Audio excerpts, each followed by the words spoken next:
Oh yeah, it's finally here and I can probably pronounce it right. HROT. Am I saying that right? HROT. HROT. HROT. Yeah, good enough. From the developer of Leggy and The Tragedy of Prince Rupert, fuck it. Spytí hněv. That guy, HROT is the latest boomer shooter to hit the market in the wake of Dusk's genre-resurrecting breakthrough into the gaming mainstream. Set in an alternate version of 1986's Czechoslovakia, we awake in the aftermath of something going horribly wrong, leaving us as the seemingly lone survivor who must cut their way through the desolate streets of Prague in search of answers that we're probably never going to end up getting. It's probably obvious to anyone watching this that HROT is drawing from a very different palette to most modern retro shooters, having more in common with Quake 1 and Chasm the Rift than the usual source materials of Doom, Blood and Unreal that most of the genre tends to go by. In doing so, while it doesn't always look as visually arresting as titles like Project Warlock or Iron Fury, the dense, brutalist browns and greys that make up HROT's world end up giving it a distinctively grim visual style that complements the tone it seems to be going for.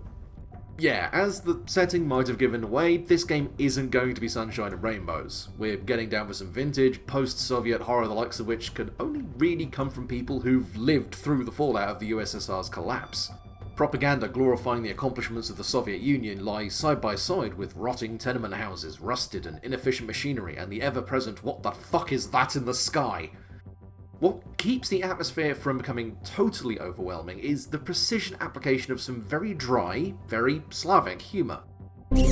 The first episode's title, Kiss Me Gustav, is a reference to Soviet politician Gustav Husak's kiss, shared with USSR Premier Leonid Brezhnev, the former of which you can find, and kiss, pictures of in most of the levels. The squatting astronaut, Slavstronaut, amongst more outlandish pieces of Lenin-praising propaganda, on top of the incredibly mundane means of regaining health and armour, all lean heavily into the absurdity of the game's premise, while still manage to come off in execution as a tense, punishing, and brutal shooter.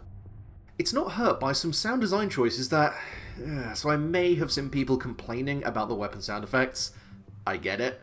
We've been spoiled by crunchy, beefy, impactful sounding weapon sounds for decades now, and when you go from this to this, you're gonna feel a little let down by comparison. However, being the wanton contrarian that I am, I want to ask, does this sound complement the game's tone? Doom's tone has always been high-octane, knowingly hardcore and overblown. HROT is more sinister, subdued, constantly making you feel like an intruder. The fact that most of the guns sound like badly maintained pea shooters firing obscure calibers is the entire point. We're not supposed to feel like a berserker packing man and a half, we're supposed to feel like some put-upon nobody surviving by the skin of their teeth, fueled by nothing more than skimmed milk, buckshot and patriotism.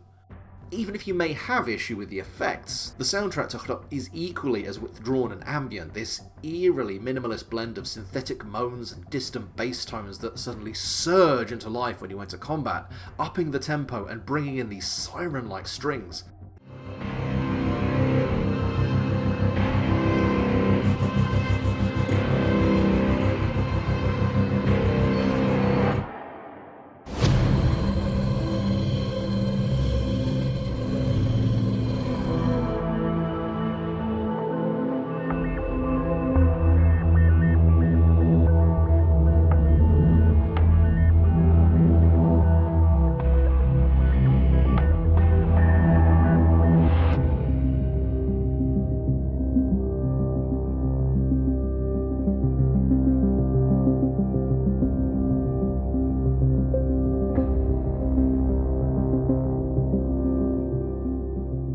It's not the best soundtrack I've heard, but again, it understands the tone it's trying to set, and it accomplishes that goal perfectly. Though HROT offers 5 difficulty modes, hard feels like the most rewarding balance of pleasure versus pain, with medium allowing for a gentle introduction into the game's mechanics, and very hard allowing the player to experience what it feels like to shit out razor wire. This isn't to say that HROT is in any way unfair. In fact, the game's insistence on modelling every projectile and giving every enemy clear wind-up animations affords the player every chance to avoid damage, even in the most hectic moments. You just have to, as they say, get good. The more I looked into the way the game plays, the more I began to notice the kind of fine-tuning that comes from a designer who really understands how to properly balance an experience. Some enemies are weaker or sometimes more resilient to certain weapons, rather than one or two weapons simply being better than everything else.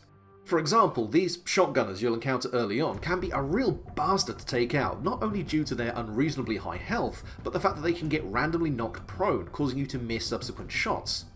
A little experimentation then revealed that although they can fall down a lot when hit with the shotgun, they rarely ever do when hit with the pistol or SMG. Even on hard mode, it usually worked out better to stay back and plink them from a distance than to give in to the instinct of trying to hit them point blank. Another example that some people might have missed is a late game lightning gun you can find tucked away in a couple of secret areas throughout episode 1. It inhales ammo, of which there's barely any, has a short range, and doesn't really do a lot of damage to regular enemies, especially the spongier types, but it absolutely shreds anything mechanical. For comparison, here's me shooting down a chopper with regular weapons.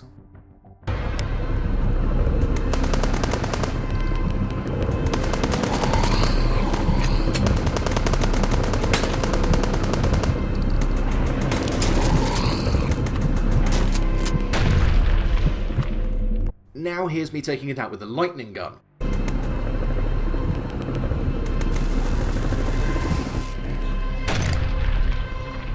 It's a trick that so many shooters miss, but HROT absolutely nails it.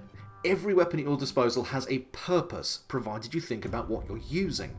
I've seen people complain about the mines being useless, to which I ask A, what else are you using to blow open walls to secrets, and B, what else are you laying around those big obvious arenas before you set them off? Now, usually I'd break here and go into spoiler territory, but since the plot of HROT is so minimal, I'm instead going to talk through each level because almost everything I want to talk about is so intrinsically linked to each level's design that I'd basically ruin it for anyone wanting to play it. So, before that, should you play HROT? Yes.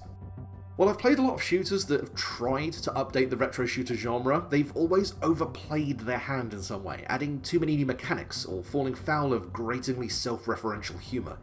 HROT, on the other hand, feels almost wholly like its own thing, like someone dusted off an old CD-ROM found in a forgotten cabinet somewhere and stuck it into the disk tray.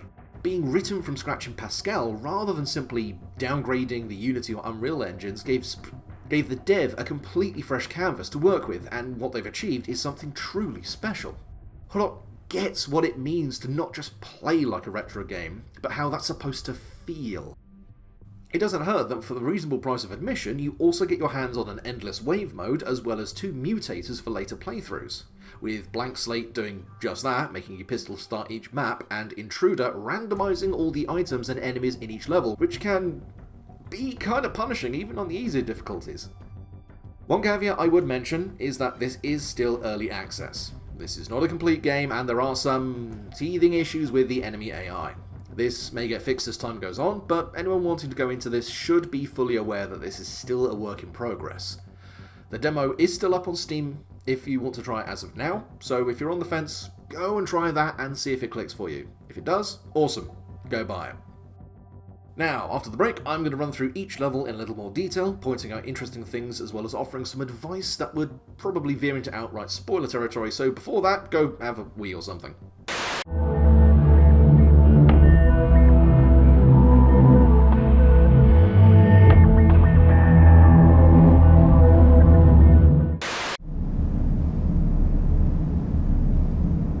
Kosmonatů Station is your standard tutorial level, introducing you to the controls and mechanics you'll be encountering, as well as your lower tier enemies such as the grunts and these perennial ankle-biting motherfuckers, the rats. Grunts are your baseline enemies, easily dispatched with a few pistol rounds or a well-aimed shotgun blast. While they can't shoot for shit, enough of them can be a problem, though this can be quickly retreated with a well-aimed grenade. Ah, right, yeah, so HROT treats grenades and rockets interchangeably, which is a little weird at first, but works in practice. By default, you can throw grenades with the right mouse button, which can bounce around and explode when they hit an enemy, or you can fire them out the rocket launcher, which gives them a straight trajectory. Slav magic, I don't know. Rats, on the other hand, love to show up in the most inconvenient places possible and force you to waste ammo trying to pick them off. My advice is to just switch to the sickle, because of course that's your melee weapon, and pop the little shits before they can chip away at your health. So we explore a little and find out that barrels and other objects can be pushed around, allowing us to blow up this obvious secret wall, secret, early on without wasting a grenade. This opens the way to the SMG, which is going to be your workhorse right beside the weapon you picked up a minute ago, the shotgun, or Soviet shotgun. I don't know what makes it especially Soviet. Perhaps it claims to equally distribute all its pellets, but only ever seems to hit factory workers. The SMG and the shotgun exemplify the two overall types of weapon you'll be encountering throughout HROT. The SMG fires quickly and pretty accurately at range, only limited by having to reload every 30 rounds or so. I think it's 31, maybe accounting for one in the chamber, which is a nice detail. The pistol has this same feature, reloading every 17 shots, which is pretty reasonable all things considered. Right, shit, god fucking damn it, exactly as I edit this fucking video, Splitniev, I think I got that roughly right, has not only released a massive bug fix and update, but has added 2 whole new fucking weapons to the game. Just to clarify in the video, the SMG no longer needs to reload, the pistols can now manually be reloaded by pressing the 2 key, and the 2 additional firearms that have been added are a double-barreled shotgun, which is bound to the same key as the regular shotgun. Mwah! Mwah! Thank you! As well as a alternate version to the lightning gun, which effectively acts as a BFG. Both of these guns are fantastic higher tier weapons that add a lot of extra kick, while still also taxing your ammunition enough to not make them just straight up better than anything else. Fantastic additions, looking forward to more. This is a great sign for any game in early access. Anyway, but back to the video. Fucking hell. The shotgun, on the other hand, handles like your classic Doom shotgun, allowing for constant firing with only the short pump for a delay. Decently powerful, and with plenty of ammo lying around, this is going to be your workhorse for the first few levels, but don't get lulled into a false sense of security. There are some enemies later on where this thing will absolutely get you fucking killed. Back to the level, and we're not even outside this room before we're introduced to a mechanic that I understand it. A lot of games use shootable switches, and at least HROT isn't too dickish with hiding them. It just catches me out once in a later level, and I really don't have anyone to blame but myself. These electric panels are usually put somewhere high, out of your line of sight for you to shoot, usually to open a door that's vital for progress. Passing through the doorway, the score finally kicks into gear. While HROT does allow the diegetic sound to do much of the heavy lifting, this also serves to elevate what music there is, bringing it to your attention directly. This simple throbbing bass pulse is just motivating enough to push you forward, inviting you to press on without laying on the atmosphere too thick. We cut through a few more grunts, take a detour here to the right to play with a nesting doll, and also to grab a secret that I just fucking love. Interact with this crate here. I love how the U sound is that inner ear throb you get when you clench your jaw too tight. And grab yourself a wife beater for 50 armor points. It's 1986, so Adidas tracksuits were a thing, but maybe that's got something to do with the divergent timeline. Maybe designer shell suits what finally brought the USSR to its knees. We'll never know. It's these little changes to the basics that set the tone for HROT so well. Armour is governed by white tank tops and medals. Your main sources for health are skimmed milk and cans of blood and fat, with actual first aid being hidden away and much, much more effective.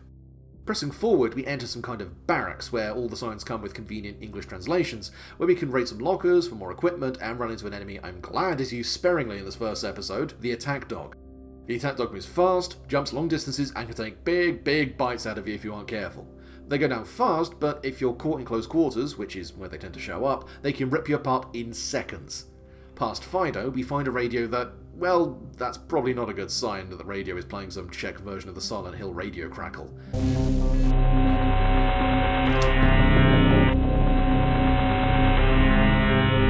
It's here that we also grab the key. Almost heretic-like, each level contains a selection of locked doors with corresponding keys, rusted, silver, and gold in that order. In theory, this helps you figure out which doors to remember to come back to, but since you rarely hold more than one key at a time, nor unlock more than one door with each key, it's kind of a moot point.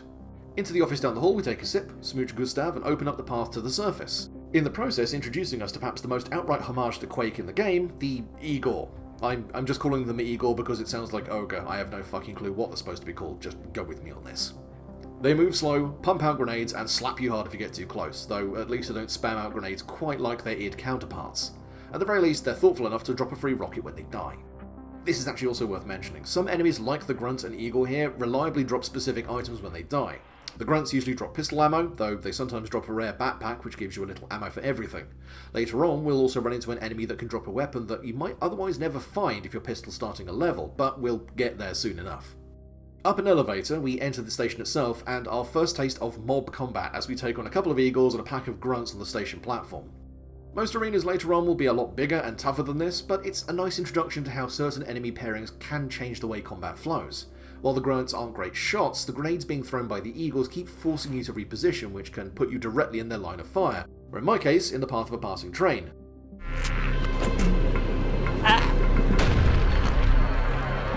Entering this arena, turning around and heading through the door, we pick up the rocket launcher, which, as I mentioned, somehow uses grenades for ammo. While lobbing them for off-the-cuff fighting works just fine, you'll come to rely on this bad boy for its excellent long-range accuracy and power. Though the splash damage isn't great, it can set enemies aflame for damage over time. The rest of the level is simply escalating what we've done before, opening up to the surface and giving us our first look at the terrifying fucking vortex above us that looks like it's slowly swallowing the sky itself. At the very least, this last area gives us the opportunity to unwind by shooting some pool and breaking the sound barrier on a children's roundabout. All in all, a perfect introduction to what to expect and how to deal with it. Next!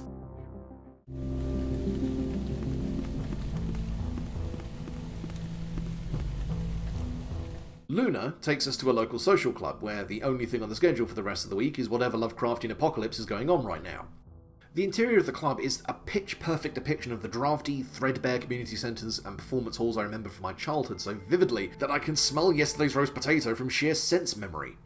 It's nothing too difficult until you head back outside the club and run into a couple of these absolute bastards, the shotgunners who I'm now retroactively naming roaches because they're fucking everywhere and they love to make you think they're dead before popping up again. A single roach isn't normally a problem, especially if you're at a distance. Throw them into the mix alongside some grunts or eagles though, and you've got a problem. The spread on their shotguns is almost impossible to dodge at close range, and if you're watching them, you're probably not watching the grenade that's about to take your leg off. It doesn't help that their knockdown mechanic makes it easy to waste shots, so in my experience, they're the one enemy where a rocket or a grenade is never wasted. Passing through a sewer, something that I can't really have too much of an issue with the game using, since beyond the meme, a decent sewer level can be a lot of fun. HROT lays these areas out in the kind of intuitive loops that keep backtracking to a minimum, so for the most part, these areas feel like natural aspects of the level and not just lazy padding.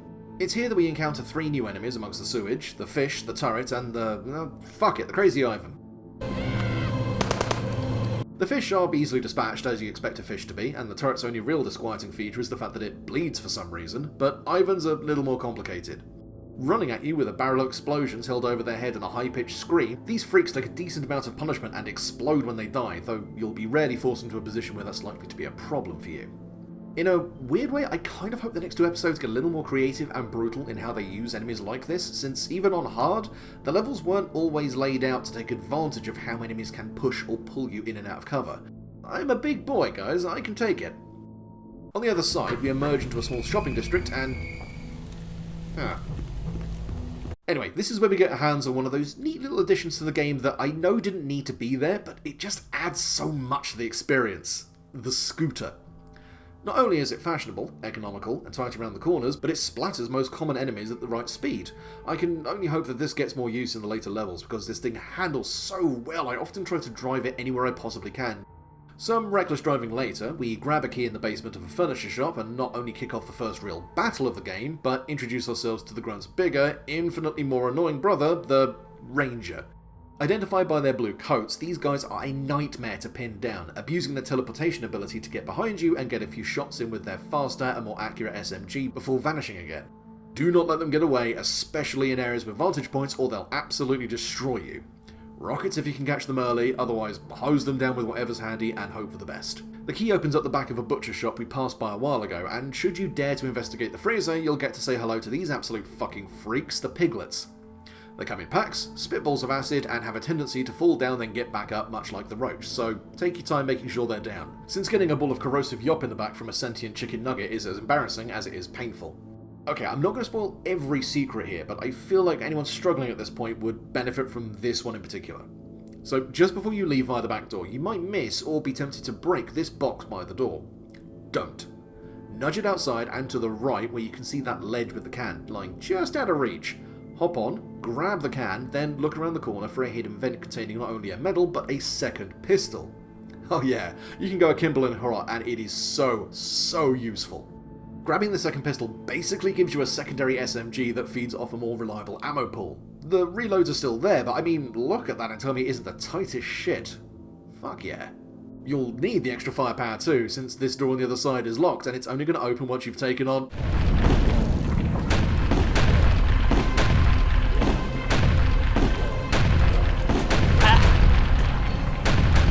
The boss fights in HROT are short, strange, and really fucking lethal if you're not careful. Dodge his leaps and get ready to strafe when he launches rockets. I'm not sure if this is supposed to be some ill-advised science experiment, or just some animatronic that's had enough of our shit, but once he and his backup are put down, we can safely exit the level.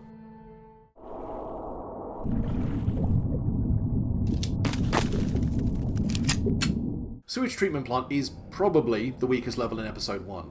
Mostly due to the way that one key is hidden behind a floor that you'll need to shoot an electrical panel to lower. It's not exactly hidden, but I must have missed it 5 times before I found the damn thing.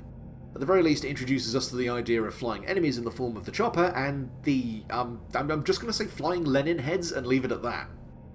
The former rains down a hail of gunfire from above that you'll need to stay on the move to avoid, as even glancing hits can take big lumps out of your health. But as I said before, they're weak to electricity and too slow to dodge rockets. They're manageable, but if later chapters give these guys rockets in return, we're all in for a bad time. Oddly enough, the Lenins are actually much more dangerous, both thanks to their more prolific numbers and their projectiles being seemingly designed to catch out strafing players, coming in erratic pairs that also darken your vision for a couple of seconds.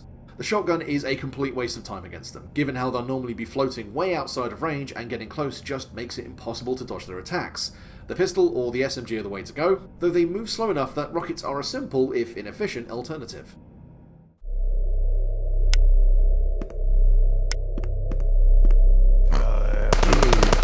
Sokol Gymnasium, on the other hand, is one of the better levels of the episode, in terms of design if nothing else. After floating up to the surface by flooding the room you're in, the level opens up into a compact urban zone full of vertical spaces and an arena that gets repopulated a couple of times for some decently hectic fights. This is where HROT demonstrates how dangerous some of these combinations can be, as Lenins and Roaches do a great job of forcing you into some desperate circle strafing. Another thing that has come up earlier, but I didn't want to talk about one level for the entire video, is that a good few levels include CCTV screens to show you around the level. It's a good use of the concept to actually show you where to go next and what to look out for, like this crankshaft that leads to the exit in the previous level. Alongside little touches that we took for granted in other shooters, like light switches, interactive props, and a flashlight that becomes absolutely essential in some of the darker areas, it never feels like HROT is just stitching rooms together. There's a process at work, an idea being realised through the design. By the way, don't forget to stop at the Mleko shop and get you some, Mlek? Good for your bones. After a couple of skirmishes around the town square, we arrive at the titular Gymnasium. It's another neat showcase of little interactive elements that the dev put into flavour, as well as— oh god, what the fuck?!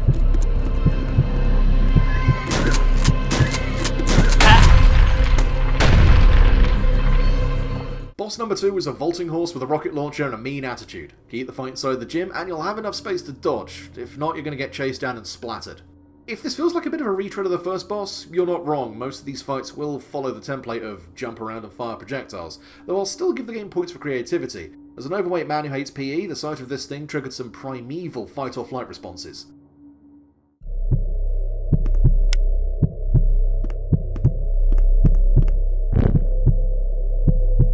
Palace of Culture is probably my favourite level, and where I feel HROT really hits its stride. Every level from here on out is solid, and it all begins here.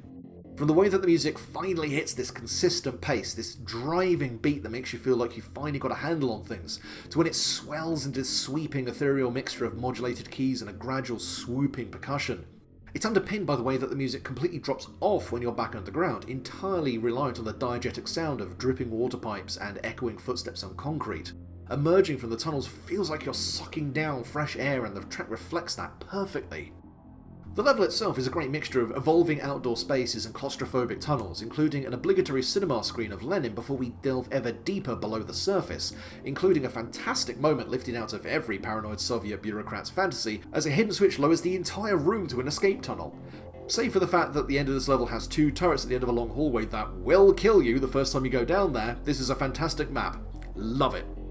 Also, fun little thing I found out while writing this, you might have seen these electrical cabinets in some levels that shock you when you interact with them. You'd probably think it's just a gag prop, but touch them while you've got the lightning gun on you and you'll also charge it up, though this probably isn't a great idea if you're playing on hard.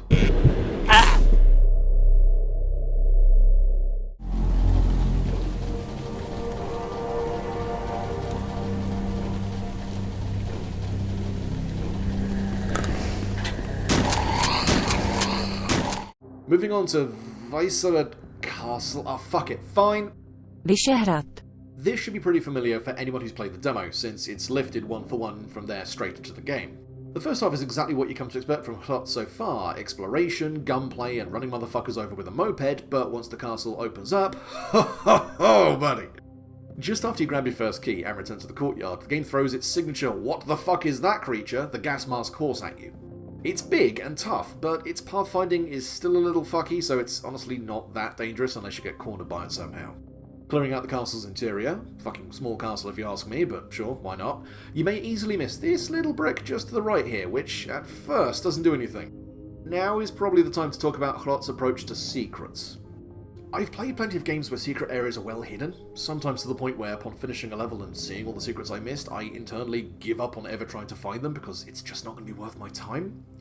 HROT manages to make secret hunting a challenge, but not a complete chore, by very simply and elegantly showing you where the secrets roughly are. It could be something as obvious as a cracked wall, or a hole in the ceiling that must allow you to drop in from somewhere else, but it gives you a little prompt to start looking around for more detail, or to come back here later to see if a switch opened up a new area.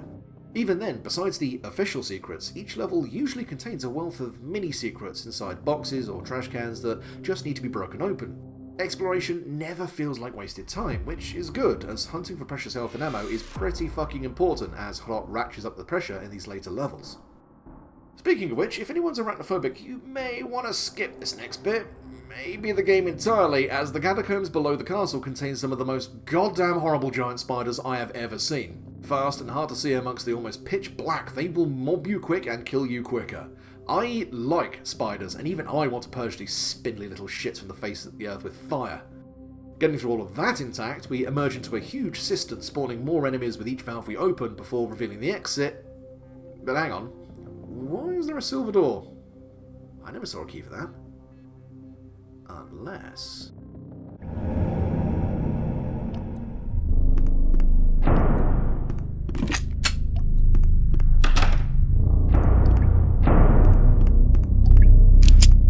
Underground Stream is a late-game difficulty spike that kicks off with a range war against a bunch of roaches run across a cistern. If you've got the ammo, pick them off from a distance, else you're going to have to bum rush them across the water, and, well, that's not going to end well. I was playing on hard and had plenty of rockets by this point, but that was only after some really prodigious secret hunting. Drain the system with this valve, don't do what I did and just try to explore the tunnels only to find out it's a dead end and just drown like a fucking idiot. Hop back in, wade through the tunnels, emerge into this area of the switch puzzle, and... Okay, I've made it pretty clear that I really enjoy the music in HROT, but this track is just such a great mood setter once again. While the earlier tracks were really subdued, and the step up to something more positive and driving in Palace of Culture made it clear you were making progress, this track implies something sinister, as if the deeper we go, the worse things are going to get, as this deep bass pulse swells under this eerie tone that evolves from this almost choir-like vocalization into an oscillating synth tone. Swinging through this bottling plant to pick up a key, we descended even further into the...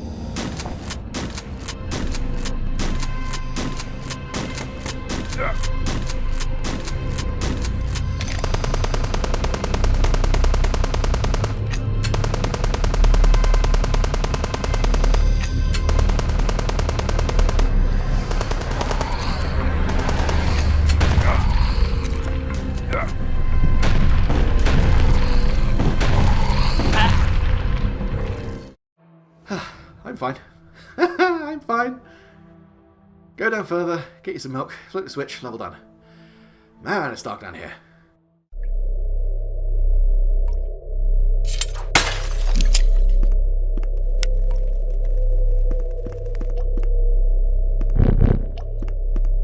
Mausoleum is the final level of episode 1, and it feels like the one where the developer really threw everything they had at the wall. We move through this cramped, uneven tunnel and into a vent, finding this shield with a motto on it that's a reference to the old Czech motto, "Truth prevails." I love this kind of stuff. Also, because I forgot to mention it earlier, you can pick up the Hussite shotgun here, though that's kind of a misnomer as it's basically a huge fuck-off musket that fires slugs the size of your fist. Slow, powerful and accurate, it's as close to a sniper rifle as we'll get, and it does its job pretty well. Outside, we run into what's probably the peak of Episode 1's difficulty, a large arena with 3 valves you have to turn, each of which spawns a new wave of enemies. Even with the health and ammo scattered around the area, it's gonna be a brutal fight, so plan ahead with those mines and get ready for pain. In fact, this is also a great example of where HROT's difficulty comes from. While each individual skirmish isn't in of itself hugely difficult, the game strangles your resources whenever it can, especially health and armour, leading to moments where you're flush with the means to fight, but 1 or 2 hits will take you out. It's emphasising the survival of survival horror better than a lot of actual survival horror games I've played, which is a pretty big accomplishment. Once you've torn through all the resistance out of the courtyard, it's time to head inside and pay our respects to Comrade Gottwald. This section eases up a little more, throwing plenty of health items your way, though it does use plenty of rats, Lenins and Ivans to drain your ammo reserves where it can. Shoot these 2 electrical panels that I actually managed to figure out where they were all by myself, and descend into the morgue. Down here, things don't look too good. Don't go into the tower? You're not the boss of me!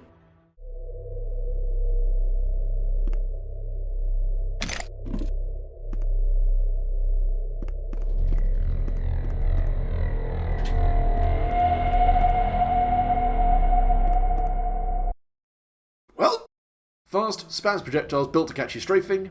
Yeah, this is a boss I can get behind. Unload into Spider Got with everything you have. The lightning gun absolutely shreds its health if you've still got ammo for it. Exit past the fountain, and we're done. Our reward? A recipe for beef stroganoff. Yep, that makes sense. And that's it. Episode 1 is maybe 2 hours long. More if you're interested in secret hunting and want to run back through with intruder mode on. I really like this. It's got a certain quality to it, a kind of character that I don't really see all that much outside of indie games like this. HROT isn't just a first-person shooter aping a retro style, it's a grassroots attempt at making a game that would absolutely fit in beside Quake, Doom and their contemporaries.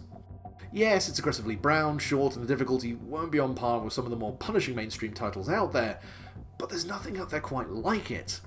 What it lacks in gloss, it makes up for in atmosphere, ambition, and sheer character, and that alone is reason enough for me to enjoy it. Anyway, that's more than enough from me. Holy shit, I wrote 11 fucking pages about this. That's impressive. But anyway, thank you very much for listening to me ramble, and yeah, I will catch you later. Goodbye.